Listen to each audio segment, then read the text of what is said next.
Je vais me présenter rapidement parce que moi, quand j'entends un prédicateur, j'aime bien savoir à qui j'ai affaire. Voilà, donc je vais vous dire un petit peu qui je suis, mon parcours, donc très rapidement. Vous l'entendez à mon accent, je suis originaire de France. Je suis né sur la frontière belge. On ne peut pas être plus au nord en France, sinon on est belge. Voilà. Je suis né à Roubaix, donc sur la frontière belge, et j'ai habité dans l'agglomération de l'île Roubaix-Tourcoing. Une petite commune s'appelle Neuville-en-Ferrain, qui est collée à la frontière, entre l'autoroute et la frontière. Et quand j'étais petit garçon, je m'amusais à passer en Belgique clandestinement avec mon vélo. J'habitais à 1000 mètres de la frontière, donc j'étais vraiment collé sur la frontière. J'ai fait toute mon enfance là-bas, donc c'est une région très industrielle qui a été frappée très durement dans les années 70 par la crise économique, le premier choc pétrolier, si ça vous dit quelque chose, 1973. Ça a été une hécatombe au niveau de l'industrie, puisque la région vivait de l'industrie du textile, du charbon, de la sidérurgie, tout ça, ça a été décimé dans les années 70. La région a perdu 350 000 emplois, donc rien que dans le département du Nord et du Pas-de-Calais, pour 3,5 millions d'habitants. On a perdu 350 000 emplois dans l'industrie. Et donc, quand je suis arrivé à l'âge adulte, on quittait la région, on partait par chariot entier pour trouver du travail ailleurs. Donc, je suis rentré dans la marine française à 21 ans. J'avais fait des études dans le génie électrique. J'avais fait un équivalent à un baccalauréat en génie électrique que j'avais obtenu. Et après ça, j'ai essayé de faire un baccalauréat en sciences physiques et mathématiques. Et un mois avant les examens finaux, je suis rentré dans la marine. J'en avais ras-le-bol de l'école. Voilà, donc je suis rentré dans la marine. Et à l'époque, donc moi, j'ai eu une éducation catholique, comme beaucoup de Français. Mon père était athée, il croyait absolument pas en Dieu. Il avait perdu sa première épouse après 2 ans de mariage. Et il avait tout jeté par-dessus bord. Donc il avait jeté la foi, l'église, enfin il avait tout rejeté. Il se disait athée. Rassurez-vous, il s'est converti en 1992. Je pense vraiment que Dieu l'a sauvé, Dieu a sauvé son âme. Mais voilà, à l'époque, il se disait athée. Et j'ai grandi dans cette mentalité du rejet de Dieu, du rejet de l'Église, etc. Et donc, à l'âge de 15 ans, j'ai dit « Dieu n'existe pas ». J'étais vraiment dans la position de l'athée. Beaucoup de gens se disent athées, mais ils ne vivent pas en conséquence de leur athéisme. Moi, je vivais en conséquence de mon athéisme. Quand on dit « Dieu n'existe pas », il n'y a aucune loi qui doit être respectée. On fait ses propres lois. Et j'ai commencé donc à l'âge de 15 ans à rejeter toutes les valeurs morales, etc., progressivement, pas en un seul coup. Et puis j'ai été confronté à la mort 4 fois, entre l'âge de 15 ans et l'âge de 18 ans. J'ai vu mon grand-père mourir à l'âge de 15 ans. Ça m'a interpellé, ça m'a choqué aussi, ça m'a traumatisé. Il est mort devant moi et j'ai vu des choses après, les réactions de ma mère. Mon grand-père a laissé des dégâts derrière lui. C'était un homme extrêmement violent. Et puis à l'âge de 18 ans, dans une seule année, j'ai vu 3 personnes mourir dans mes bras.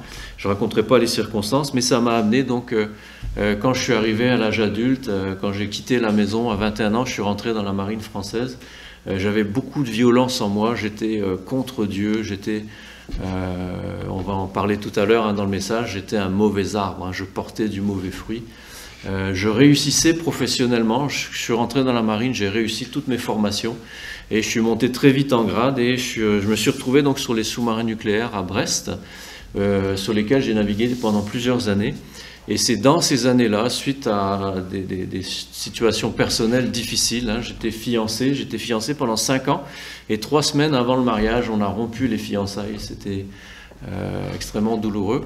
Et là, je me suis vraiment effondré en tant qu'homme. Ça a duré 7-8 mois où j'étais dans une crise personnelle.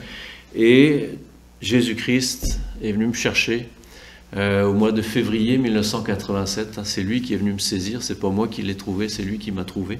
Au début, j'ai cru que c'est moi qui l'avais trouvé, mais en fait, c'est lui qui m'a trouvé. Et donc, en 1987, au mois de février, je suis devenu chrétien.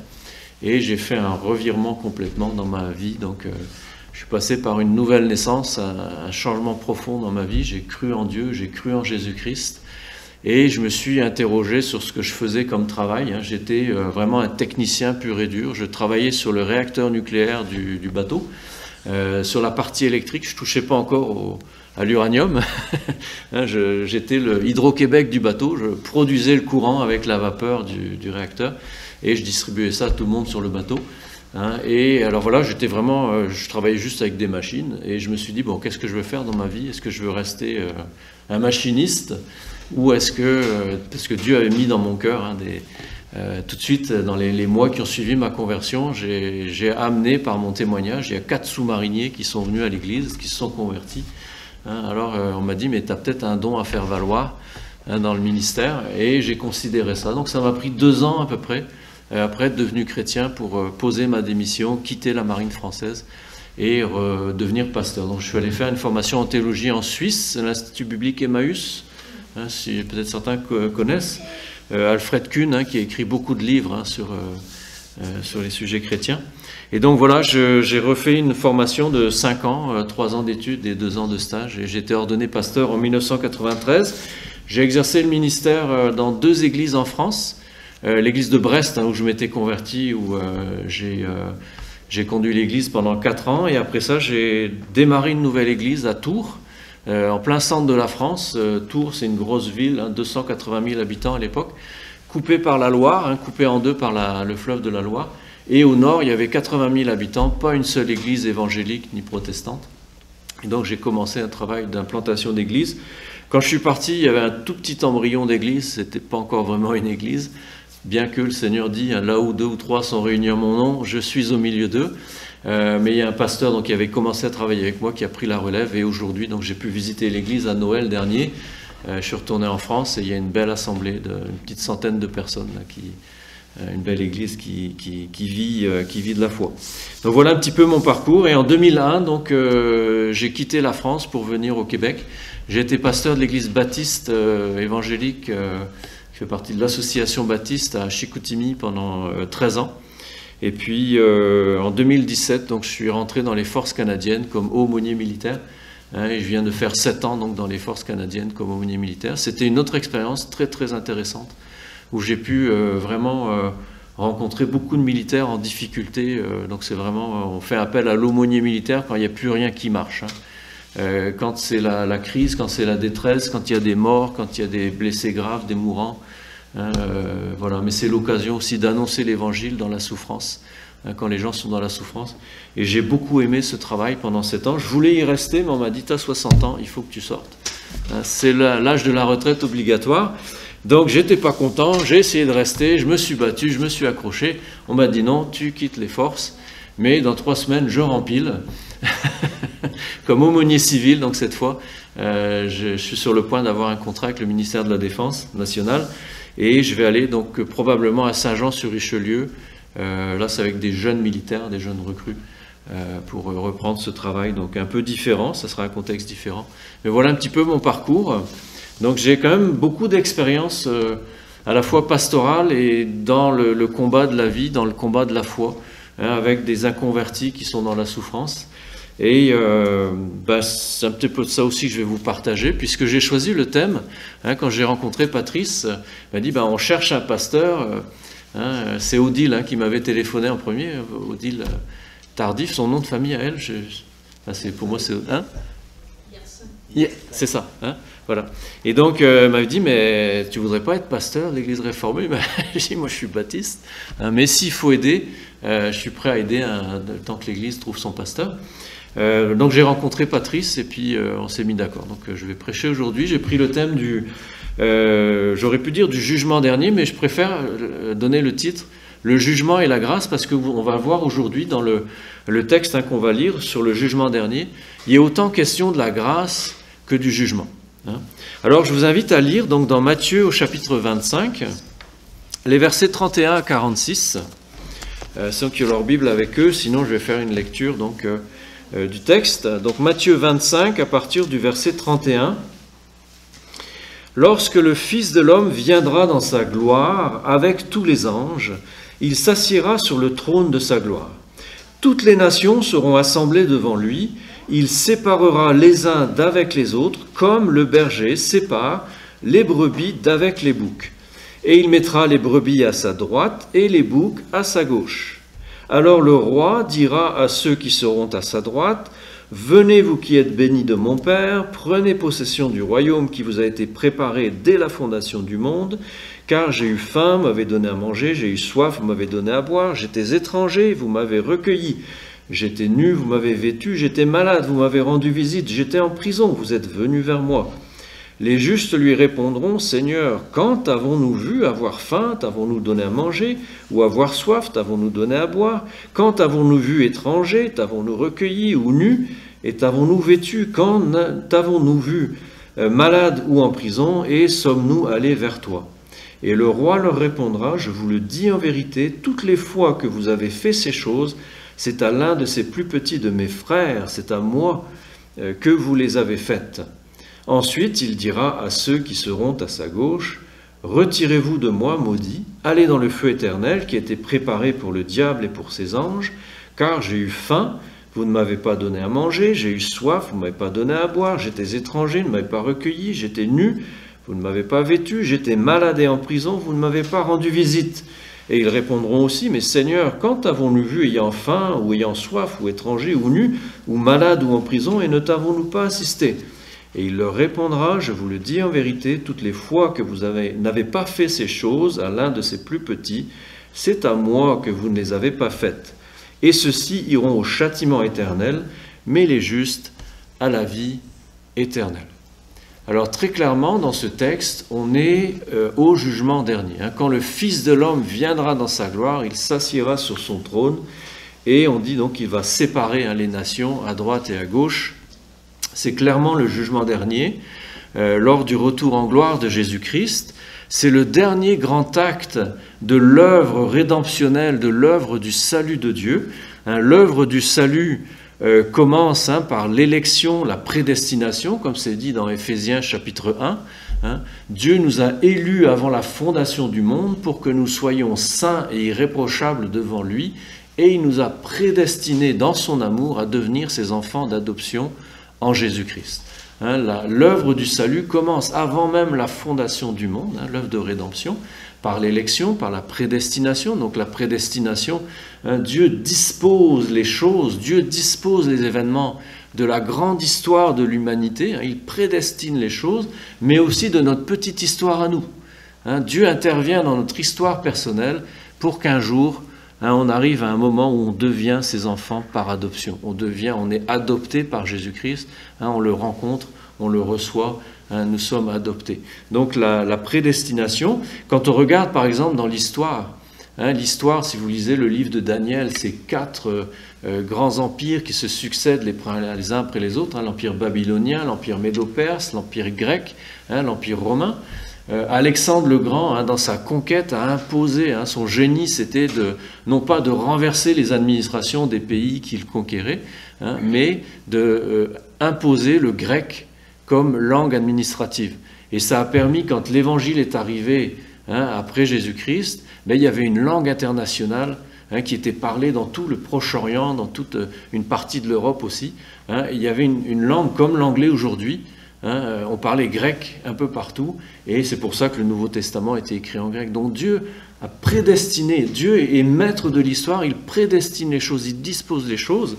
Ça fait partie de son œuvre du salut. Dans l'histoire aussi, donc, on voit le choix d'Abraham, le choix d'un peuple, l'ancienne alliance. Ensuite, c'est la nouvelle alliance, l'incarnation, un événement dans l'acte rédemption, dans l'œuvre de rédemption de Dieu, l'incarnation, la crucifixion, bien sûr, qui est centrale, la résurrection, l'ascension de Jésus-Christ dans la gloire après sa résurrection, et puis la Pentecôte, qui est le dernier grand événement, l'Esprit qui vient sur l'Église, et la période de grâce qui commence, et nous sommes dans cette période. Et le dernier événement qu'on attend, c'est le retour en gloire du Seigneur Jésus-Christ, et bien sûr le jugement qui va aller avec. Donc on va se pencher sur ce grand acte, ce grand dernier acte, le retour en gloire et le jugement dernier.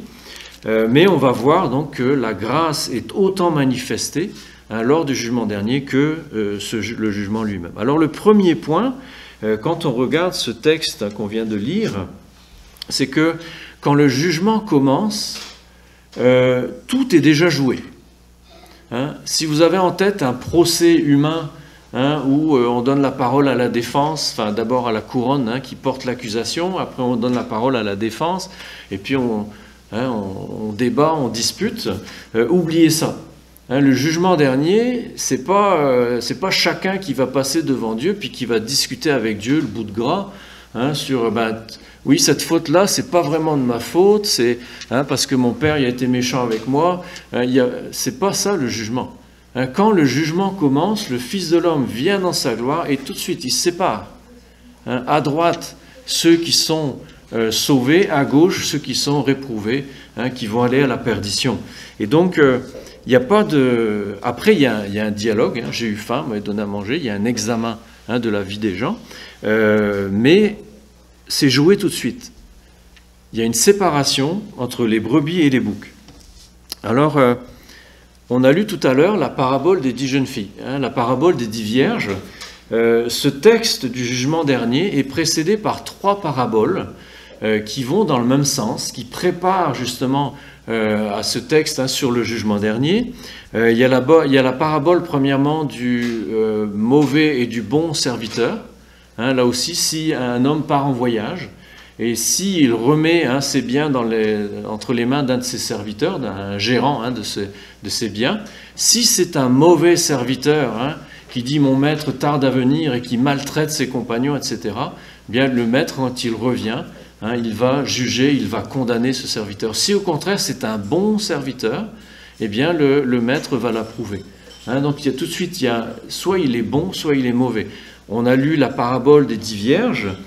Dans cette parabole, hein, je ne vais pas la relire, on a 10 jeunes filles. Alors je précise, hein, que ce n'est pas un homme qui vient marier 10 jeunes filles en même temps. Hein. Les 10 vierges, ce sont 10, comment on pourrait dire ça, des demoiselles d'honneur. Hein. Il va y avoir un mariage et il y a 10 demoiselles d'honneur, hein, qui se préparent pour le mariage. Et on dit qu'au départ, dès le départ, il est dit dans le texte qu'il y en avait 5 qui étaient sages et 5 qui étaient folles. Hein. Si on regarde ce que ces vierges font, elles font toutes la même chose. Hein, je suis sûr qu'elles sont toutes bien habillées. Hein, elles ont des belles robes, les 10 sont bien habillées. Je ne pense pas que les vierges folles sont complètement décoiffées, elles sont négligées. Je pense qu'elles sont bien habillées aussi. Hein, toutes sont bien habillées, elles sont pomponnées. Toutes font un bout de chemin. Il n'est pas reproché aux vierges folles d'être restées assises, de dire oh, « c'est fatigant, hein, on n'y va pas ». Non, elles ont toutes fait un bout de chemin pour aller rejoindre, hein, le marié qui arrivait sur le chemin. Elles ont toutes attendu un certain temps. Hein, et ça, c'est encore un point qu'on retrouve dans les 3 paraboles. Il y a une attente qui semble assez longue, hein, avant que le maître ne revienne ou le marié arrive. Hein, donc, les vierges, elles font tout un bout de chemin, elles attendent tout un certain temps et toutes elles s'endorment. Hein, on ne dit pas que les vierges sages, elles sont restées bien réveillées. Non, non, s'il y a une faiblesse, hein, elles se sont endormies elles aussi. Hein, toutes les vierges se sont endormies. Mais ce qui a fait la différence, c'est quand le maître est arrivé, c'est qu'au départ, il y en avait 5 qui étaient sages et il y en avait 5 qui étaient folles. Et celles qui étaient sages avaient pensé à prendre une réserve d'huile. Et ça fait toute la différence.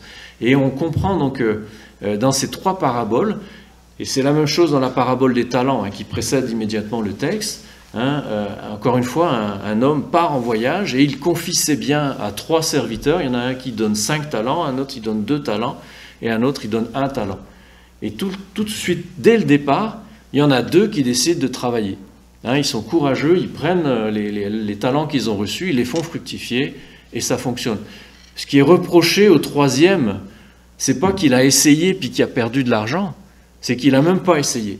Hein, il a caché l'argent dans la terre et puis il n'a même pas voulu essayer. Et donc on voit que c'est l'attitude du départ qui décide, hein, de l'arrivée au final. Et donc si on revient sur le texte sur le jugement dernier, donc Matthieu 25, 31 et suivant, ici il y a une image parabolique. On dit que quand le Seigneur revient dans sa gloire, il s'assoit sur son trône et il sépare les nations, donc il sépare les gens des nations, et il met à droite, comme le berger, hein, c'est une image qui est utilisée, donc ce n'est pas une parabole, hein, le texte sur le jugement dernier, il y a une image parabolique où il est dit que c'est comme le berger qui sépare les brebis avec les boucs. Alors Jésus s'adresse ici à une population, hein, quand il fait son discours aux gens de Jérusalem, il s'adresse à une population qui, à l'époque, était à 85 ou 90% des gens de l'agriculture. L'urbanisation, comme on la connaît aujourd'hui, où 90% des populations du monde sont dans des centres urbains, à l'époque, c'est exactement l'inverse. 85 à 90% des populations sont des agriculteurs, sont des gens qui vivent à la campagne. Et quand on parle des brebis et des boucs, tout de suite, ça parle à ces agriculteurs. Pourquoi? Parce que nous, gens des villes, si on lit le texte comme ça, qu'on ne se connaît pas bien, les chèvres et les moutons, on a l'impression que c'est les mâles et les femelles. Les boucs et les brebis, c'est les femelles. Alors les féministes sont contents, ils disent les brebis sont sauvées, les femmes sont sauvées, les hommes sont condamnés. C'est pas ça du tout. Le bouc, c'est le mâle de la chèvre. C'est la race des caprins. La brebis, c'est la femelle du mouton, c'est la race des ovins. Donc c'est deux races différentes. Donc il y a vraiment une séparation. C'est deux caractères différents. Alors je ne sais pas si vous fréquentez souvent des moutons et des chèvres, mais ce n'est pas du tout les mêmes animaux. Il m'est arrivé donc dans les années 80, quand j'étais sous-marinier justement, quand je revenais de mer, j'allais dans les Alpes françaises pour m'oxygéner, pour prendre l'air pendant un certain temps, parce que j'avais passé 2 mois et demi sous la mer sans faire surface. Donc pour m'oxygéner, j'allais dans les montagnes, et un jour, donc j'arrive dans un hameau, j'étais à peu près à 2500 mètres d'altitude, j'arrive dans un petit hameau, il y avait 6-7 maisons. Moi j'étais dans le sens de la montée, et j'ai vu arriver de l'autre côté du hameau, donc c'est tout petit, 6-7 maisons. Imaginez des maisons avec des petits jardins devant, avec des murets en pierre, et puis devant les maisons, il y a des petits potagers, quelques légumes qui poussent. Et j'arrive dans la montée donc, vers ce hameau, et je vois un troupeau de chèvres qui arrive de l'autre côté du hameau, à peu près entre 20 et 30 chèvres qui dévalent la pente. Et loin derrière, il y a le berger qui crie, un petit jeune, il devait avoir 13 ou 14 ans, et il essayait de garder ses chèvres disciplinées, mais les chèvres, elles ne voulaient rien savoir, elles savaient qu'elles arrivaient dans le hameau, elles sont arrivées dans le hameau, elles ont grimpé sur les murs, et puis elles sont rentrées dans les jardins. Ça fait des dégâts dans les jardins potagers. Et puis j'ai vu quelques femmes sortir avec des balais pour essayer de les chasser. Et j'ai vu ce que c'était un troupeau de chèvres dans la vraie vie. Souvent, nous, on voit des chèvres dans les enclos, dans les jardins animaliers. Là, elles sont bien tranquilles. Mais mettez-les en liberté, vous allez voir les chèvres. C'est pas du tout comme des moutons. Et voilà, donc j'ai fait l'expérience d'un troupeau de chèvres. Je me suis planqué le long d'un mur et le seul moyen que le berger a trouvé, c'est de traverser le hameau, puis de quitter le hameau, crier après ses chèvres. Là, elles l'ont suivi. Mais pendant qu'il était dans le village, il n'y avait rien du tout. C'est très indiscipliné. Alors qu'un troupeau de moutons, si vous avez déjà vu des images d'un troupeau de moutons, ça reste groupé, ça suit le berger, il y a une certaine discipline. Donc c'est pas du tout le même caractère, c'est pas du tout la même espèce, et ça parle aux gens. Quand Jésus prend cette image, à gauche les boucs, à droite les brebis, les gens comprennent que c'est deux races différentes. Et donc selon que vous êtes brebis ou que vous êtes bouc, vous êtes sauvé ou vous êtes perdu. Alors ça veut dire quoi? On revient sur Matthieu 7. Je ne pense pas qu'on l'ait lu ce texte. On a lu le texte sur Matthieu 7. J'ai demandé, on vous donnera, etc. Mais juste après, c'est Matthieu 7 à partir du verset 15. Jésus parle des faux prophètes. Et on a un petit peu parlé tout à l'heure d'idée de porter du bon fruit ou porter du mauvais fruit. Donc c'est Matthieu 7, verset 15. Jésus dit « Gardez-vous des faux prophètes. Ils viennent à vous en vêtements de brebis, mais au-dedans ce sont des loups ravisseurs. Vous les reconnaîtrez à leurs fruits. Cueille-t-on des raisins sur des épines, ou des figues sur des chardons?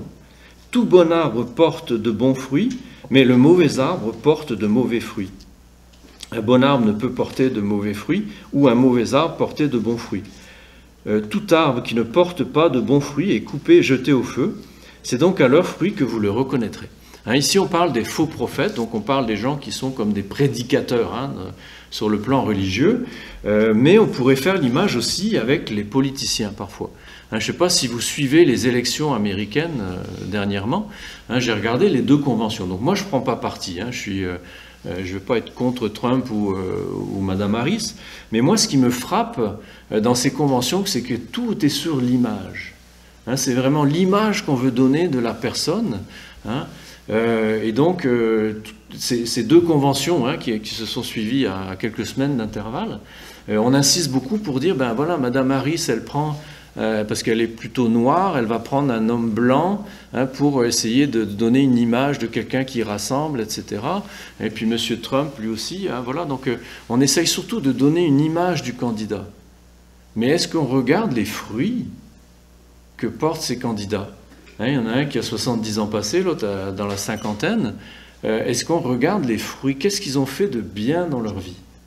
Est-ce qu'ils portent du fruit? Et est-ce qu'on vote en fonction du fruit qui est porté, ou est-ce qu'on regarde seulement l'image? Et c'est un peu ça que Jésus, dans le domaine religieux, il dit, faites attention. Il y en a ils ont une belle image, mais est-ce qu'ils portent du fruit? Et on peut redire ça de chaque chrétien. Est-ce que j'ai une belle image d'un bon chrétien, ou est-ce que vraiment je porte du fruit? Et là où je veux en venir, c'est que ce n'est pas une fatalité. Je vous ai parlé un petit peu tout à l'heure de cette période de ma vie où j'étais athée, je portais du mauvais fruit dans ma vie, et à cause de certaines épreuves, Dieu m'a mis à genoux et j'ai fait une prise de conscience que j'étais un mauvais arbre. Alors il n'y a pas de fatalité, parce que tout à l'heure on a lu le texte qui vient un petit peu avant, dans Matthieu 7, les versets, à partir du verset 7, Jésus dit « Demandez et l'on vous donnera, cherchez et vous trouverez, frappez et l'on vous ouvrira. » Et Jésus insiste, car quiconque demande reçoit, celui qui cherche trouve, et l'on ouvre à celui qui frappe. Et Jésus va donner l'exemple du père de famille ou de la mère de famille. Mais tout mauvais que vous êtes, quand vos enfants vous demandent des choses à manger, même si vous êtes des parents imparfaits, vous leur donnez des bonnes choses à manger. À combien plus forte raison, Dieu qui est le Père parfait, vous donnera-t-il des bonnes choses? Et donc il n'y a pas de fatalité. Si je prends conscience que je porte du mauvais fruit dans ma vie, je peux demander à Dieu. Je peux frapper à sa porte. Je peux chercher. Et j'ai cette assurance que si je demande, je reçois. Si je cherche, je trouve. Et si je frappe à la porte du salut, Dieu va m'ouvrir la porte. Alors, ce message du jugement dernier, en même temps, c'est la porte ouverte. Il n'y a pas de fatalité. Si j'ai conscience que je suis un mauvais arbre, que je vais me retrouver dans le groupe de gauche avec les boucs, mais ce n'est pas une fatalité. Je peux crier à Dieu, je peux trouver le salut en Jésus-Christ afin d'être, de devenir une brebis. Et c'est là qu'on va aller dans le dernier texte pour ce matin, c'est dans Romains chapitre 6. On va reparler de cet arbre, mauvais arbre, bon arbre. Dans Romains chapitre 6, on va lire à partir du verset 2, et je lirai je vais me limiter au verset 5, je ne vais pas faire tout le texte. Romains 6, donc à partir du verset 2, il dit, nous qui sommes, c'est l'apôtre Paul qui parle, il dit, nous qui sommes morts au péché, comment vivrions-nous encore dans le péché ? Ignorez-vous que nous tous qui avons été baptisés en Jésus-Christ, c'est en sa mort que nous avons été baptisés. Nous avons donc été ensevelis avec lui par le baptême en sa mort, afin que comme Christ est ressuscité des morts par la gloire du Père, de même nous aussi nous marchions en nouveauté de vie. En effet, si nous sommes devenus une même plante avec lui par la conformité à sa mort, nous le serons aussi par la conformité à sa résurrection. J'arrête là la lecture. Ici, on parle d'être baptisé. Alors, on ne parle pas du baptême d'eau ici. Le baptême d'eau, c'est le reflet du baptême dans le Saint-Esprit.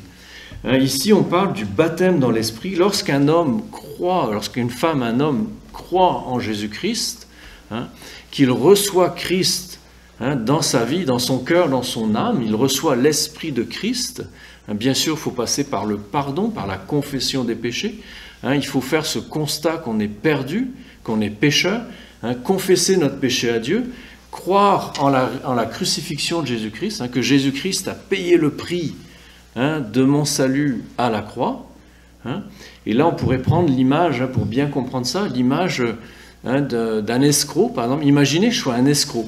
J'ai mon âge, j'ai 60 ans, et pendant 15 ou 20 ans, j'ai détourné l'argent de mes clients. J'étais un escroc en cravate, avec une belle chemise, une belle apparence, et j'ai fait croire à mes clients, mettons que j'avais 200 clients, et sur 15 ou 20 ans, j'ai détourné $1 million à chacun de mes clients, toutes les économies de leur vie.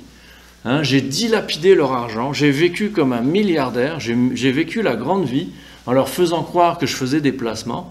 Et puis au bout de 10, 15, 20 ans, je suis attrapé par la police financière, je suis devant le juge, hein, j'ai minimum 200 millions de dettes, hein, parce que j'ai détourné 1 million de dollars à chacun de mes 200 clients. J'ai au moins 200 millions de dettes, plus les intérêts qui ne vont pas toucher. La vraie justice, ça serait que je rembourse, je vais arrondir le chiffre, 300 millions de dollars, hein, que je donne à chacun 1 million de dollars de réparation, enfin de leur argent, plus les intérêts qui n'ont pas touché. Mais voilà, j'ai 60 ans, j'ai dilapidé leur argent, il me reste 1500 dollars dans mon compte, hein, et voilà, j'ai mes 200 clients qui sont dans les gradins, hein, dans le tribunal, et eux, la vraie justice, ça serait que je les rembourse. Pour eux, la vraie justice, ça serait qu'ils retrouvent leur argent avec les intérêts. Là, le juge pourrait me pardonner. Et même si je suis sincère, je suis devant le juge, je suis sincère, je pleure, je reconnais que j'ai fait du mal à ces gens parce qu'ils sont très âgés maintenant, ils ne peuvent plus travailler et ils n'ont plus d'argent. J'ai dilapidé l'argent de leur vie. Et même si je prends conscience, hein, que j'ai fait du mal à ces gens, que je demande pardon en pleurant et que je suis sincère, et que le juge y est touché par ma sincérité, est-ce qu'il peut simplement dire « Ok, c'est bon, tu es libre ». Il ne peut pas. Parce qu'il faut qu'il soit juste, il faut qu'il y ait une sanction. Et c'est là que le fils du juge arrive. Le fils du juge est un milliardaire. Il rentre dans le tribunal, il dit à son père « Je vais prendre la place de Cédric ». Et puis le temps qu'on fasse les virements, que je rembourse ces gens plus les intérêts, tu peux le libérer. Alors moi je sors de prison, hein, 1 jour, 2 jours, 3 jours, et au bout de 3 jours, je vois le fils du juge qui sort de prison. Hein, vous voyez l'image, hein, bien voilà. Hein, je sais, quand le fils du juge sort de prison, je sais qu'il a payé ma dette. Hein, que la justice a été respectée puisque les victimes ont été remboursées. Hein. Alors c'est ça qui se passe en Jésus-Christ. Quand je crois en Jésus-Christ, Jésus avait la vie de Jésus-Christ, le Fils de Dieu, avait une valeur infinie aux yeux du Père. Pourquoi? Parce qu'il n'a jamais commis un seul péché. Hein, Jésus est mort sur la croix pour payer la dette de mes péchés, et la résurrection du Seigneur Jésus-Christ, hein, c'est la preuve que Jésus a payé la dette de mes péchés.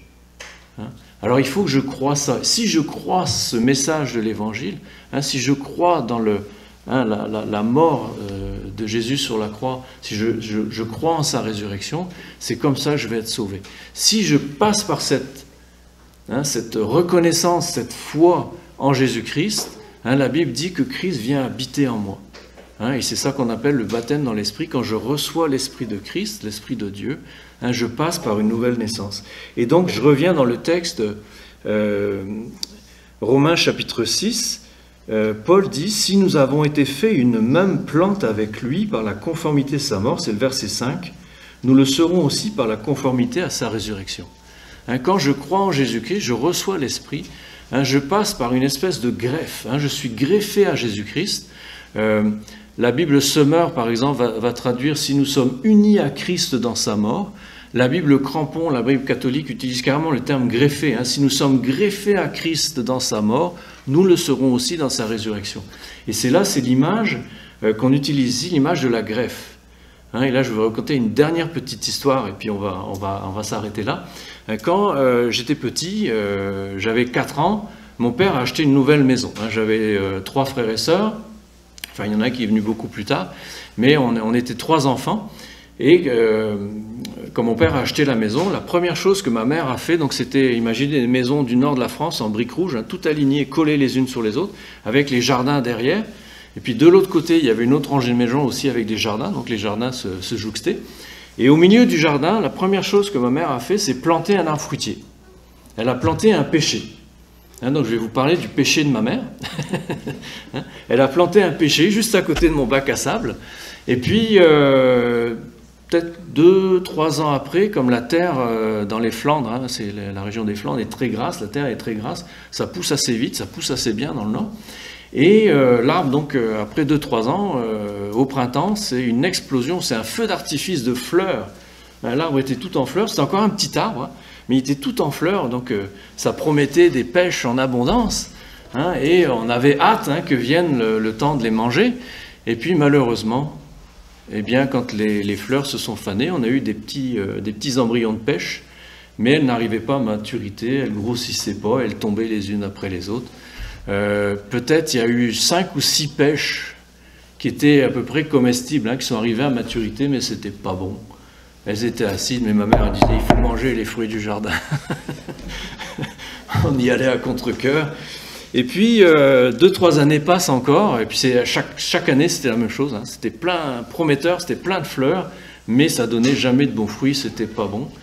Et là, j'ai un nouvel instituteur, c'est vrai ce que je vous dis, il s'appelle Monsieur Pommier. Hein. Monsieur Pommier, mon instituteur, j'étais l'avant-dernière année de primaire.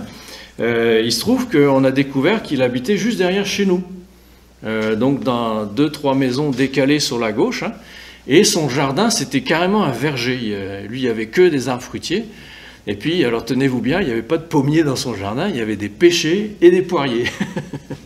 Et chaque année on voyait que c'était des beaux fruits, il y avait des beaux fruits, et ma mère était jalouse parce qu'on n'arrivait jamais à avoir des bonnes pêches. Puis un jour, à la sortie de l'école, ma mère a parlé avec ce monsieur Pommier, m'a dit « Mais Madame Bernard, il faut absolument greffer vos arbres, sinon ils ne vont rien donner. » Et donc il est venu chez nous avec un greffon, donc il a entaillé un de ses arbres, un de ses pêchers qui donnait du bon fruit. Il est venu dans notre jardin, il a entaillé notre petit pêcher, il a collé le greffon dessus, un chiffon, des cordes, hein, peut-être il y en a qui connaissent ça, bien serré. Il dit vous laissez ça plusieurs semaines et vous verrez l'année prochaine, ça va être autre chose. Alors la première année, on n'a pas vu grande différence, hein, la saison était entamée, mais l'année suivante, alors ça a été un feu d'artifice, non pas de fleurs, mais de fruits. Hein, et ma mère, qui était très méticuleuse, elle pesait les fruits au fur et à mesure qu'on les cueillait et qu'on les mangeait. Et dès la première année, donc l'année suivante, on a eu 13 kilos de pêche qui étaient bonnes. Hein, et là, on n'avait plus besoin de nous forcer à les manger. On était volontaires. Et je pense que c'est 3 ans après, on est allé jusqu'à 16 kilos sur un tout petit arbre. Hein, le principe de la greffe. On revient sur Romains 6, c'est ça qui se passe. Quand je reçois Jésus-Christ, c'est comme un greffon. Hein, le Christ, les qualités de Christ me sont communiquées. Hein, je suis greffé à Christ, et de mauvais arbres que j'étais, important du mauvais fruit, je peux devenir un bon arbre qui porte du bon fruit. Alors, pour conclure, hein, le jugement dernier, quand on lit ce texte, et peut-être vous vous sentez condamné, il n'y a pas de fatalité. Hein, l'amour de Christ, hein, peut vous sauver, peut vous transformer. Hein, si vous recevez Christ dans votre vie, vous pouvez devenir, hein, de bouc que vous êtes, hein, vous pouvez devenir une brebis. De mauvais arbre que vous êtes, vous pouvez devenir un bon arbre qui va porter de bons fruits. Alors, la conclusion, c'est que hein, quand on regarde ce texte, le regard que Jésus porte sur les brebis et sur les boucs, il dit aux brebis, j'ai eu faim, m'avait donné à manger, j'ai eu soif, etc. Je ne refais pas tout le texte. Mais quand est-ce qu'on a fait ça? À chaque fois que vous l'avez fait au plus petit de mes frères, que voici, c'est à moi que vous l'avez fait. Le regard de Jésus est un regard de grâce. Il ne voit que le bien que les brebis ont fait. Et pourtant, on sait que les brebis du Seigneur font parfois le mal. Mais pourquoi ils ne voient plus le mal? Parce qu'ils se sont placés sous la grâce. Hein, quand le Seigneur Jésus regardera vos vies, si vous êtes une brebis, hein, il dira, j'ai eu faim, tu m'as donné à manger. Jésus ne retiendra que le bien qui a été fait. Or, la parole de Dieu nous dit que tous les hommes ont péché et sont privés de la gloire de Dieu. Mais que le Christ, étant placé sous sa grâce, ne voit plus mon péché, il ne retient que le bien que j'ai fait. À l'inverse, quand il regarde les boucs, hein, j'ai eu faim, mais pas donné à manger, il ne commence pas par dire vous avez tué, vous avez violé, vous avez volé. Il n'est pas en train de reprocher les actions mauvaises, hein, volontaires qui ont été faites. Il suffit qu'il mentionne le bien qui n'a pas été fait. J'ai eu faim, mais pas donné à manger. J'ai eu soif, pas donné à boire, etc. Hein, dans Jacques, il est dit, celui qui sait faire le bien et qui ne le fait pas, commet un péché. Hein, quand j'ai l'occasion de faire le bien à quelqu'un, que j'ai les moyens de le faire, et je détourne mon cœur, je reste dans l'indifférence, je n'ai pas besoin de lui donner un coup de pied pour faire le mal. Hein, simplement, si je néglige de faire le bien que je peux faire, je commets déjà un péché. L'exigence de Christ, quelque part, elle est terrible. Hein, sur ceux qui ne se sont pas placés sous la grâce, j'ai eu faim, mais pas donné à manger. Et il suffira qu'ils mentionnent le bien qui n'a pas été fait, hein, pour les envoyer à la perdition éternelle. Alors après, il y a l'histoire de la rétribution, ça sera un autre message éventuellement, hein, la rétribution où chacun va recevoir selon les œuvres mauvaises qu'il aura fait. Voilà ce que je voulais partager avec vous, hein, en priant le Seigneur que vous preniez conscience, hein, si c'est votre situation, hein, que si vous avez la conscience d'être un mauvais arbre, hein, il y a une possibilité de devenir un bon arbre en Jésus-Christ.